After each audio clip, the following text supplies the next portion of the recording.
Hello everyone, in today's video I'm going to show you how to create an account on MLB application. So first, obviously you need to download the application, and after you do that you just go and open it, and then you will see this page, the home page. You are going to click on the three bars on the top right corner.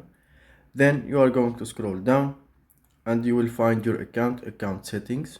Just click there, and here as you can see there is the button create MLB account.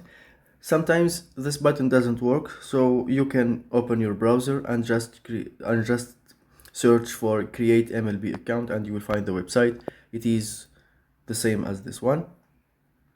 So you click there, and here as you can see you need to enter your email address. So here you need to fill some information about yourself.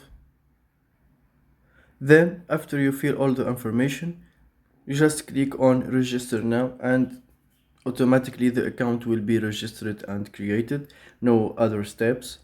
And that's it. Now when you close account settings and you go back to the application, now you are logged in to your account. You can customize it and see it here as you want. Thank you for watching. If you found this video helpful, don't forget to subscribe and like the video.